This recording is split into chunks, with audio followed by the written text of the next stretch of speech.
not only having both parents in the house, which I think is beneficial, as long as they're not at each other's throats all the time, is the fact that there's like this really thin line between being your children's friend and being their parent. I think there's a lot of parents.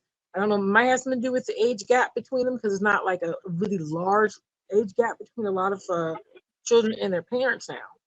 Not saying there wasn't before, but like it's a lot smaller. And they want to be their friend. They're like growing up with their children. And so to have respect for someone who you deem as actually like a sibling is a little bit difficult too. When you're literally I hear a lot of stories where like, oh, my mom graduated and I'm like going into high school, and it's like, wait, what? Like it's like they're literally growing up with their mom and dad as if they're like a sibling, and that's a whole different dynamic in a house. It totally changes everything. And even the ones who do have a big or a big enough age gap, and I won't say it's all women, but there's a lot of women who want to live as if they're still in their 20s. They're still going out partying. It's not unusual to hear okay, there's 40-year-olds in the club as if they're 20-year-olds, and they're like drinking and having and I'm not saying you shouldn't do that anytime and have a good time here and there, but those same women who have children who are 20, they're at the club with their, with their daughters, having drinks, trying to get laid and all this. And it's like, why would that person respect you as a parent? You're doing the same thing they're doing. You're literally going through those same cycles of growing up, and you haven't got anything from that.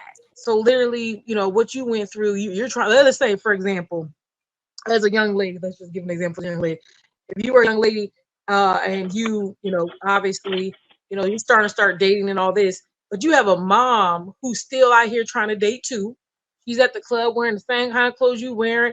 It's like she's in the same kind of situation you're doing, and you see, hey, she hadn't found somebody yet, and she's sleeping around here and there, and then you start doing it.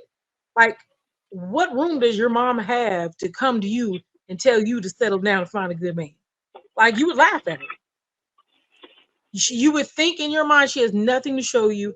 She can give you nothing. She's having the same battle you're having, so she has no room to talk.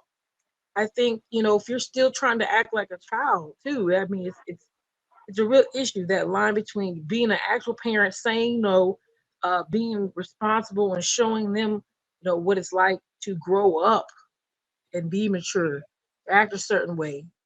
They have no example. So now we're all living in the same kind of realm of being like children. Not all of us, but I'm just saying those kind of people. So I Yeah, think that line parents want is to real be their key. kids' friends. Yes, They ma'am. mistake, and I see this a lot too in my field, where you have younger teachers who are trying to connect with the students and end up trying to be their friends, and then the student don't respect them because they misunderstand what it means to have a relationship, a connection with a kid, but with boundaries. And I think a lot of times now parents are yearning to have relationship with the kid as opposed to being the parent. And so you cross it, like even now my daughter's 28, she's gonna be 29. And I remember, I think she was about maybe 25. She was like, yeah, well, I'm gonna go out, we're gonna go to the club together. And no, we're not. She's like, what do you mean? I'm grown. I'm grown. I'm like, yeah, but you'll never be my age. We're not friends. I'm not trying to hang out with you like that. Like, I'm just not. And she's like, why? Like, I mean, I'm old enough to drink. You go, but we're not on the same level. Like, we're not friends. You know what I'm saying? So I think that that is sometimes where we forget to draw the line. Now, that's not say that I don't, I love my daughter. We have conversations. There's nothing that she can't ask me or talk to me about, but there is still a level. Like, she can't curse in front of me. Like, now she has, and be like, oops, mom, my bad.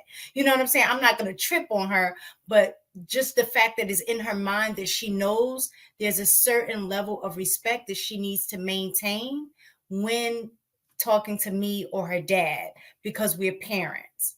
And I think a lot of times, especially now, we in this generation, this day and age, that they don't understand a line of respect, regardless of how they feel. It's like, I can be disrespectful. If you don't respect me, I ain't gonna respect you. If you didn't, you know what I'm saying? Like that kind of stuff. There is just certain things, like even now, my mom knows that I drink. She doesn't drink. My dad doesn't drink. But when I'm in my house, I drink. If they come over here, I might have something. My husband might have a beer.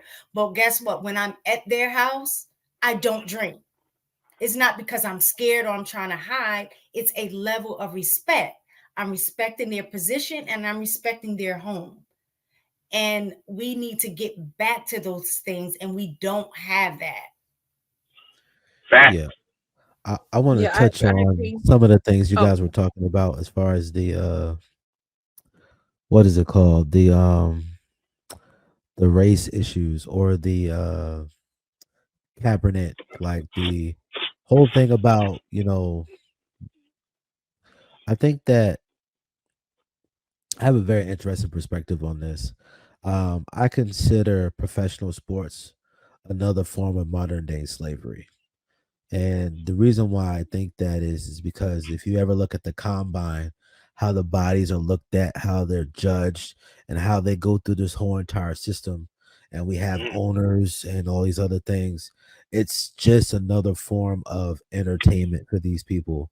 They make butt tons of money for this product that they present to millions and internationally. It's just a really tough thing for me to like when I stop and think about it, it just makes me a little uncomfortable. But I think that the idea that um slavery was a long time ago, when I agree with you, mistaken, like everybody has had some form of interaction with somebody that was like a great grand or a grand that is a direct descendant or had some dealings with the cultures from like 1865 all the way to 1965. And there are still some people that were sharecroppers that have like died like a few years ago. Like some people live to be like 100 and something years old, and they know exactly what it feels like to have been experiencing some of the things that's been going on. Um, and I just think it's just increasingly unfair to people to sit up here and say like you shouldn't feel any type of way about the things that has happened to these people that didn't necessarily happen to you, but it happened to the people that's connected to you. I don't think it's fair to say people shouldn't have a feeling to uh feel some type of way about it. But in spite of that fact, I still kind of have like an idea of like the great debaters or like any other like race movie where they're trying to break through to the other side. The reality is that like this thing that you feel very justified in defending is valid. You should be able to articulate and you should be able to articulate. You should be able to be like, yo, this is disrespectful. I'm standing on a principle that, is for my people and it's not just about me, right? But I also think that like we get caught up on the small stuff and we fight these things that give us these that makes them apologize publicly and they give us some little toy like, hey, here you guys go to appease the people, and then we continue to stay further away from what we're really trying to get to because, oh, this was the first step. They gave us this little thing. They People have had a history of just giving black people in general little trinkets to be like, oh, we did something for you, this should be good enough. And I know there's a quote that I learned even when I was in school. It says, people that don't know their history are doomed to repeat it. Right. And people will be like, well, we need to learn more history. We need to. I said, you don't think that these people have done enough stuff that we know about? Like, I don't need to learn more history for me to understand that the stuff that I already know warrants X amount of things that should be given, right? Like, I don't need more and more trauma, more and more history about more and more problems and this, that, and the third for me to realize that, yo, the government and these people is wrong. Like, I think that we have more than enough evidence to justify, yo, reparations and all these other things, right? And we also have more than enough evidence to know that, yo, this government don't care nothing about you. So because you know that this government isn't designed to be a benefit to you, you should adapt the mindset that, listen, I can't change what has happened through my bloodline, that has happened in the past. I can't change none of that. But I have an opportunity to get some real things passed. And if I can understand how to get to some of the things that I need that will not only benefit me, but benefit other people that look like me, I'm going to do that. So what could have happened is that, hey, say for instance, coach called me the N-word and this, that, and the third. And I'm like, oh, that's trash. I want to make him pay for that. I can choose to, even in that case, I could say, you know what? You know what really messed this dude up? I take all the things that I learned from him and I take it and go make a butt ton of money off of it.